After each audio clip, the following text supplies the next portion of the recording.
Hey, it's All American Man, bringing you the KISS podcast, hosted by the one and only Clint of the Nighttime World, only on GenerationsOfKiss.com.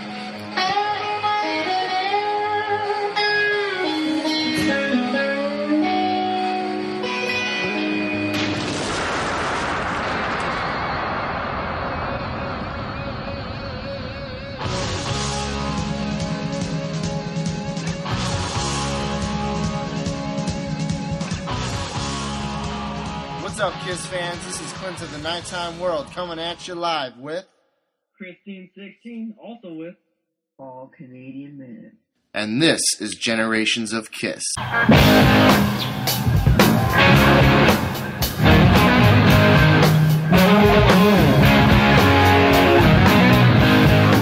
on!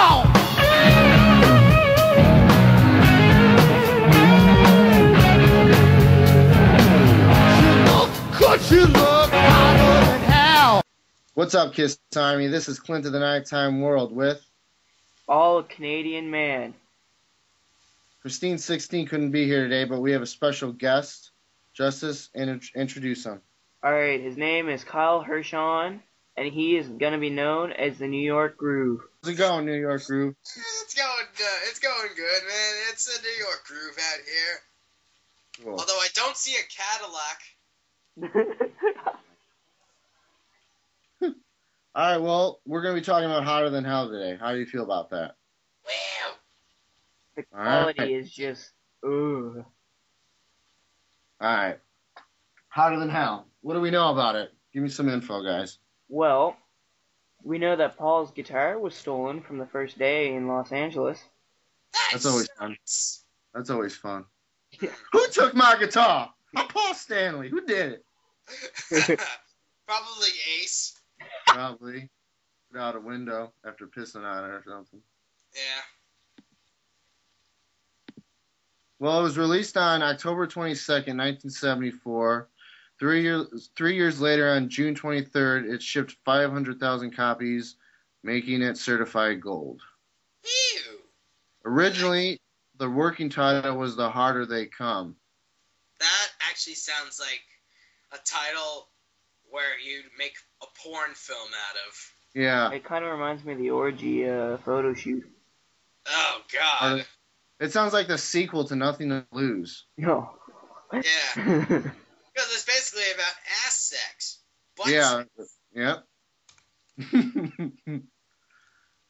Frehley's guitar solo on Strange Ways has been referred to as one of his best, and obviously we know that it's an amazing guitar solo. Yeah. It reminds me of the solo on Getaway and Almost Human, if you can remember those. It's definitely related to Almost Human solo. Yeah. It's got that similar sound. It's got that real distorted, edge. Yeah. Edginess. Yeah, exactly. Definitely. Yeah. What do you know, Kyle? Or New York? I know that Your group. There's a lot of like Japanese letters on the cover. Yeah.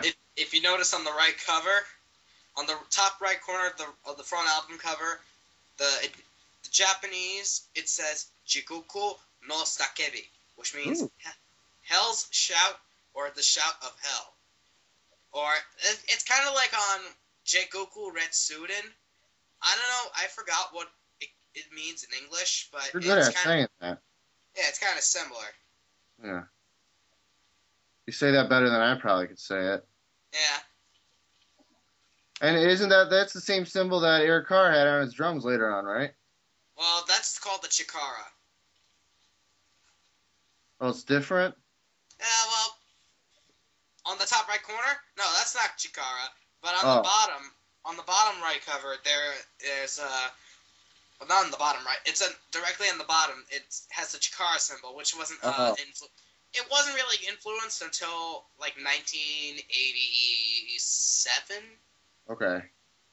And what's that? What's that one mean? Chikara? Yeah. Power. Does that mean power? Yeah, I thought it meant power. Yeah, and also, oh man, this is gonna be funny. you're gonna hear me do a Japanese impression or something. If I'm a racist, then I'm sorry. Fuck.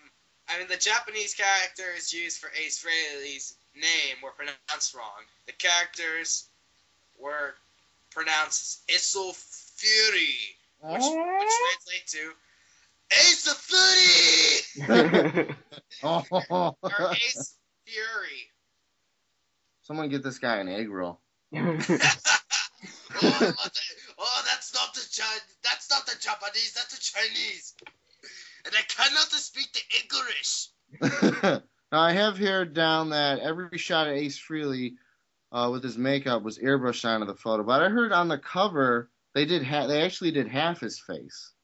I think Ace said that in his book, No Regrets. He said half his face, because half his face was fucked up, half the face was painted, and then the other half was airbrushed. But I can't tell. I can never tell when I look at it. It's probably because that's why it's in black and white.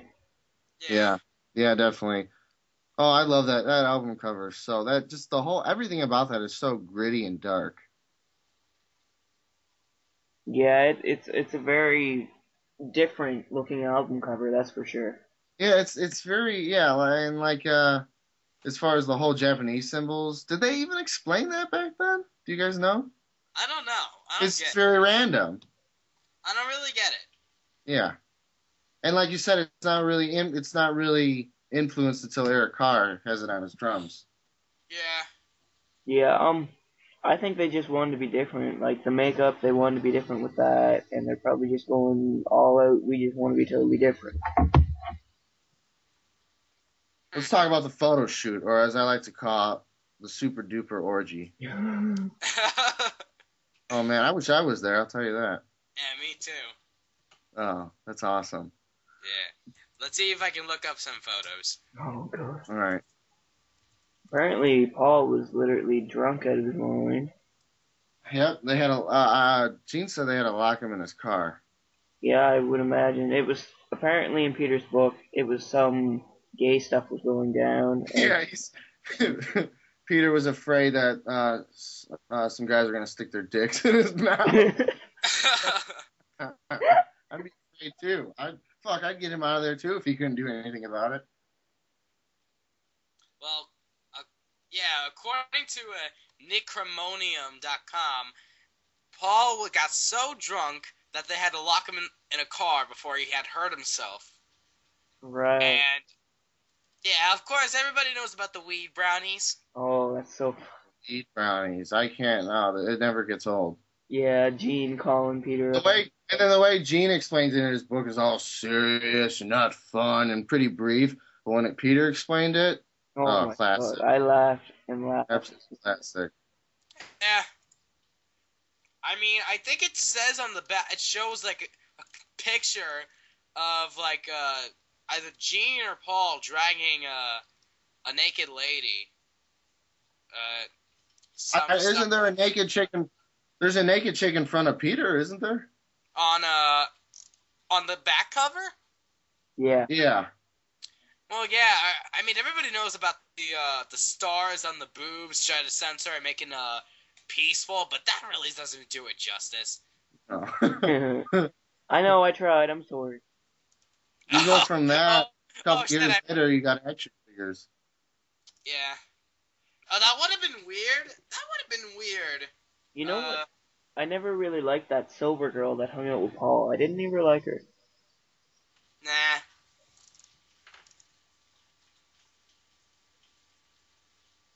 All right. Should we go through the album?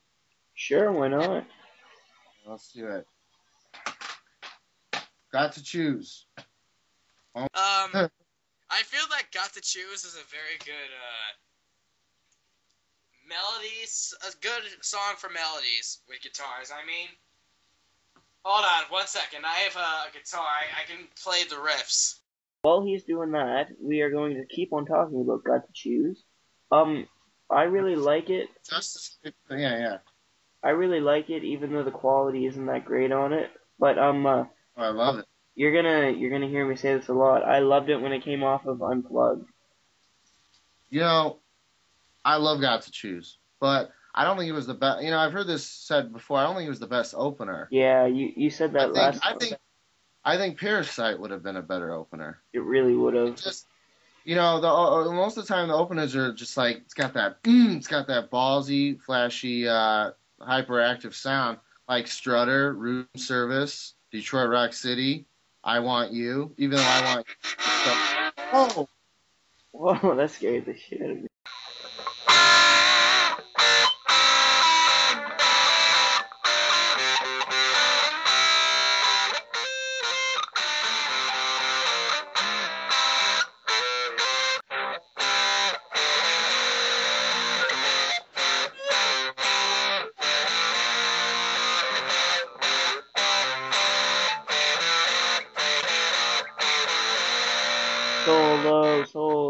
Solo.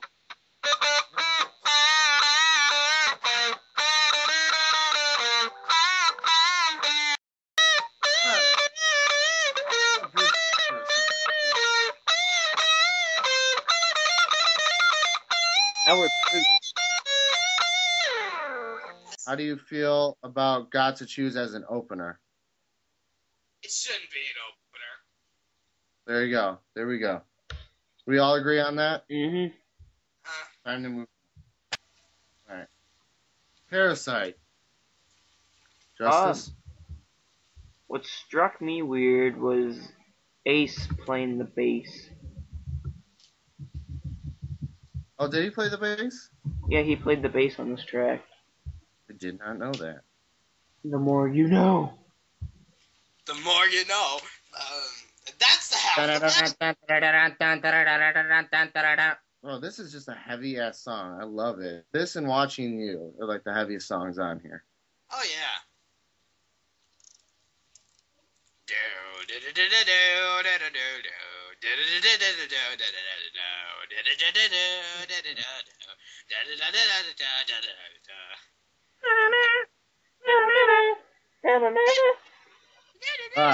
Hold on. Parasite. New York Groove. How do you feel about it?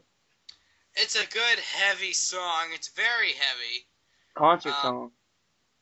It's a very good concert song. I'm surprised why they don't play it that often. I actually, the first time I saw them back in 2009 on a Live 35, they did do the song and it kicked ass. I know. Yes, same. I know. Same thing here. Yeah. They played a lot of stuff off Hotter Than Hell. You know, when I think of the song, I always think of Winterland, 1975. Yeah.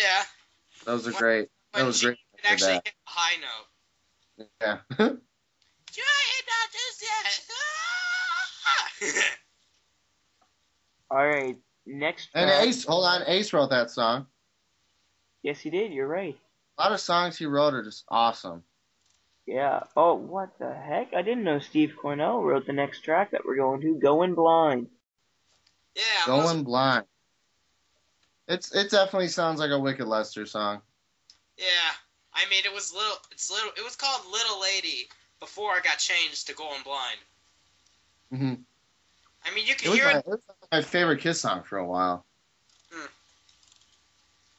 Yeah, so yeah, it's about a 93-year-old and a 16-year-old. I remember when you hear it, the way it's sung, it's like a sad rock ballad. But if you were just to read the lyrics, you'd be like, "What the fuck?" Yeah, it really does sound quite sad. You know, when I listen to this song, I think of an old man walking down an alley, or walking down a street in New York City. It's dead of night and it's pouring as hell. Really? Yeah, that's what I think. It's an old man walking down a New York City street in the dead of night, pouring. Well, what I see, what I see is Gene, as old as he is now, going to some high school, scoping out some 16-year-old, saying, "If only I could." Hold on, man. He's got 3 more years, dude, or 30 more years. That's Christine 16, dummy. Yeah. Well, still some college girl. It's funny because it's a funny song, but as a Kiss fan, you love it. You know, it kind of does. You know, you get into it, and I had to play it for my traditional English class back in school, my junior year of high school, And I remember people laughing, and I'm just thinking in my head, fuck you. Yeah. This song's awesome. You know, even if it was instrumental, it's a beautiful song. Yeah. It's a beautiful song. Especially the solo, how it goes.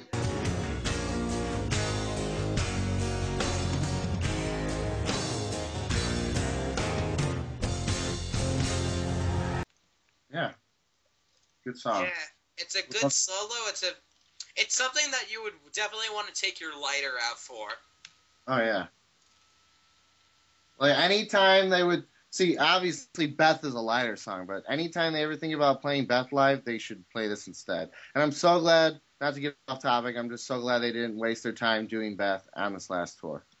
Yeah, and on the Kiss Cruise. Only they did it once. Yeah, they need to do, especially on the Monster Tour, no soft shit. It's Monster Tour. Heavy shit all the way. Play the whole album. Yeah, I know, for sure. Yeah, definitely, like the fucking Wall with Pink Floyd. Even right here, right now. Yeah, The especially only song I'm not crazy about, and it's not even on the album. Get out of here. the what? Yeah, it's alright. I don't know. Moving on. Okay. Hotter Than Hell, the title track of the album. Hotter Than Hell. Oh. Classic. Oh yeah, it's classic. Especially Does anybody know why they went down a lower key but played the rest in E flat? I have no clue. You know what? I don't read music. I don't understand any of that, so don't ask me. Well, anyway, they tuned a half step lower, like what they play now. Yeah. I don't get why. Oh wait, are It was you asking why they do it now or why they did it back then? No, why they did it for that track. I have no clue. Oh, I don't know. Maybe to make We all know why they down tune now. Yeah. Yeah, probably just save their voice. Oh yeah, Paul, to save Paul's voice, which, let's be honest, is going. Going blind, really. So it's tone black. His voice is going blind. I always like this song on a live concert, especially when it goes into the, you hear the gong get hit. Yeah. And Kyle knows this. Jam it. We make reference to it a lot. She wanted me to sit on her face, or whatever it was. She said to sit on my face. And I hope to God that you know what it means. Yeah, Yeah, we all do.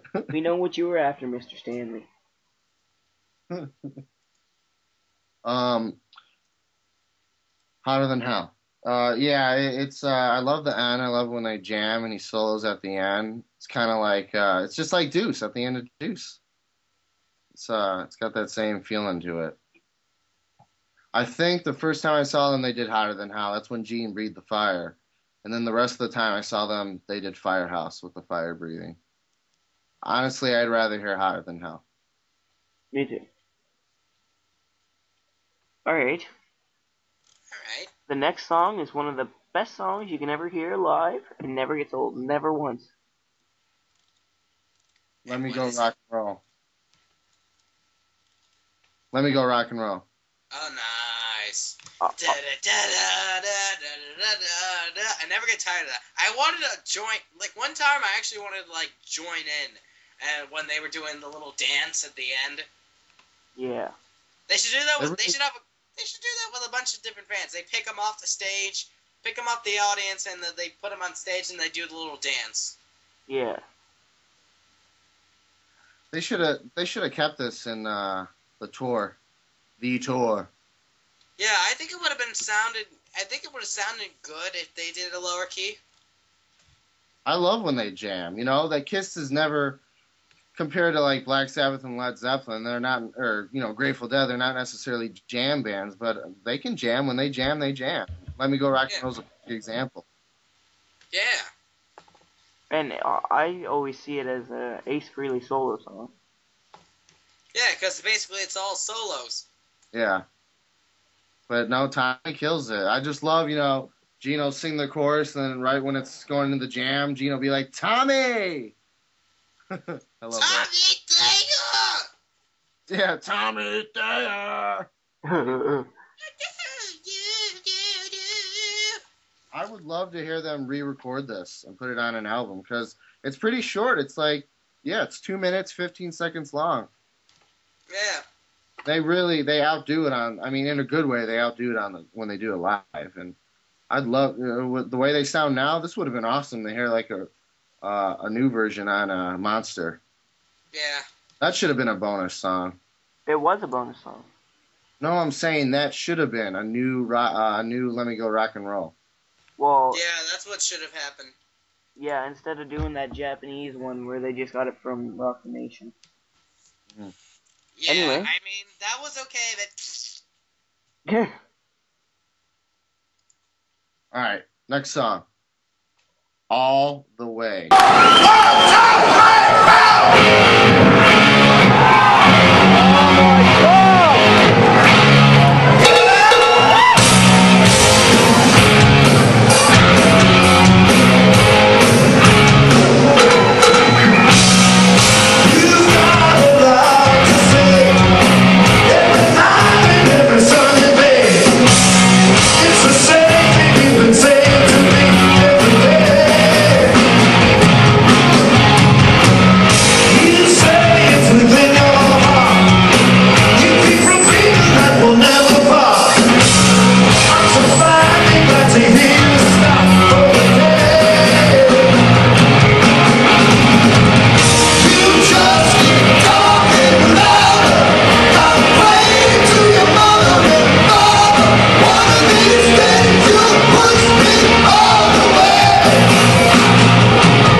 I was lucky to hear them play it on the Kiss Cruise. Yes, you were, because it's an awesome song. Yeah, and plus they were doing obscure stuff. Yeah, that's the best part. That's how they get you, you know? Yep, I wish they could just do obscure stuff on the tour. I know, but they say their tour. they can't because they don't really want to disappoint the fans that are into like the hits. That's straight up bullshit. That's bullshit. I'm sorry. But yeah, that's probably the only songs I know how to play. That is But no, I don't believe that. But you know, they can keep saying that. Maybe I'll let them know that one day if I meet them. Now, is there any idea of what all the way means? I'm probably having sex. Hold on. I think it's about a woman like keeping on yapping and her boyfriend keeps telling her to shut the fuck up. I'm listening to it right now. Love that cowbell. Man, the cowbell. Oh, the cowbell never gets old in a song. Yeah, you gotta love Kev. Hey, were you saying that this song is about like a guy telling his girl to shut up and just do it? I don't know, but you got. Oh no, I know what you're saying. It sounds like it could be that. It could be that because they keep going. You just keep talking louder. Complain to your mother and father. One of these days you'll push me all the way. Maybe she's complaining about him not getting married to her. I don't know. I don't know what to think. I don't know what to think. I'm not sure. Or maybe he's gonna kill her.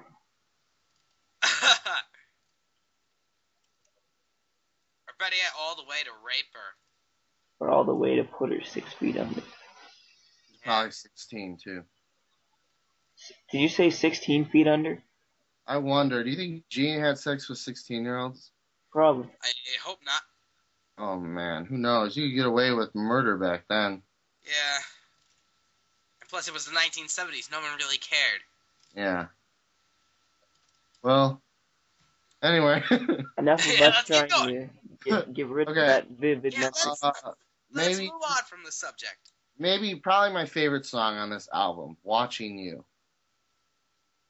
That's it's another really good song live. This is I wish they would have done this on the tour. Wish they would have done that. I would love to hear this. It was a dream come true when they did War Machine. That was a song like "Watching You" I'd love to hear because it's a beastly song. You know, it's a beastly Gene Simmons song. Yeah. Yeah, So War what? Machine, definitely. Demon song. Yeah. Watching You though, how do you feel about it? Oh, it's a very good. It gets stuck in your head. The opening riff.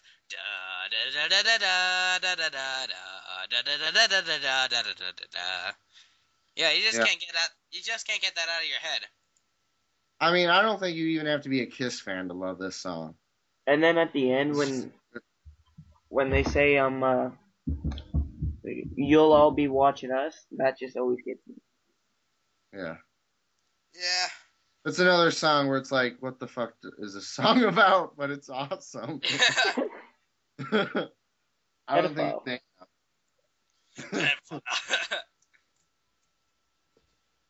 What a creeper Gene was. Yeah, and especially when they sing it now. Mainline is one of my favorite Peter Criss songs. Yeah, it's a good, catchy song. But I just don't find it to be my type of song. The first verse sounds like it doesn't even belong in the song. Yeah. Like, the first verse, you're just like, this is weird, and then it gets in the song, and you're like, this is awesome. The second verse, you're like, oh my god, it gets better. Mm-hmm. Anybody else feel that way? Yeah. He wrote it. They had it. They didn't do a Peter song until Beth. I think they felt they had a little more confidence in him or something after that. Or they just didn't give a shit. Because Hooligan was all his. It had to have been. I'm a hooligan. Mm-mm. Won't go to school again. Won't go, no. I'm needing some loving. I'm hot like an oven. It's so true. That's a deep, thought-provoking lyric right there. Yeah. Main line. No, it's a good one. I love it. Do you kind of think it's about drugs? The main line maybe is the point or the gist or the moral. Yeah, if it's a Paul song, it probably wasn't about drugs. Yeah. I'm just saying, main line sounds like drugs to me. Like, not the song in general, just the title. If Peter wrote it, it would probably been about Blow. The next frickin' song is the best thing I've ever heard live. And what is it? Coming Home.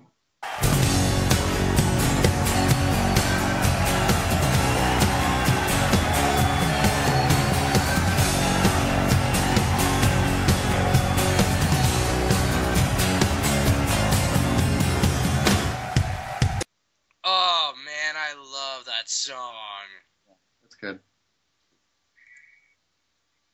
I hear it in the background. Someone's playing.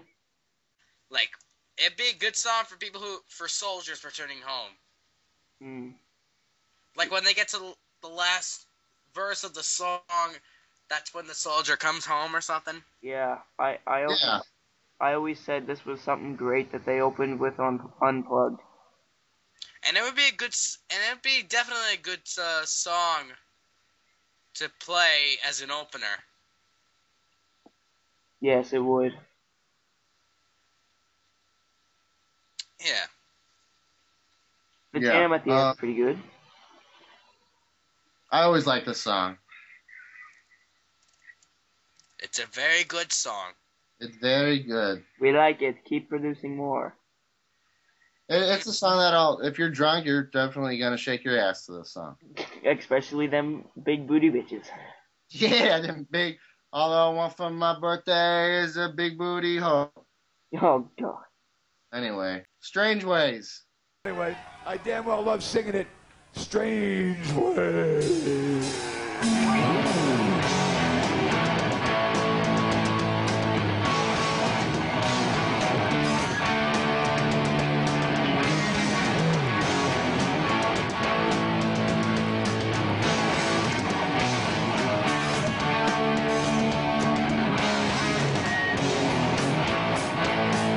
Well, it's so strange.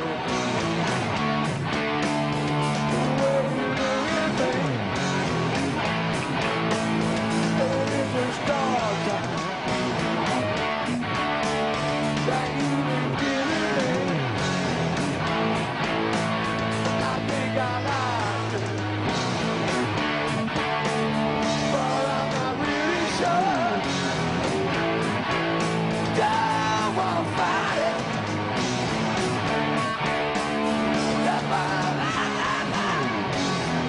Strange way, twisted tape. Definitely the top 3 best of this album. Yeah. It's a dark song. Although I have nothing really to say about it, because it's just that good.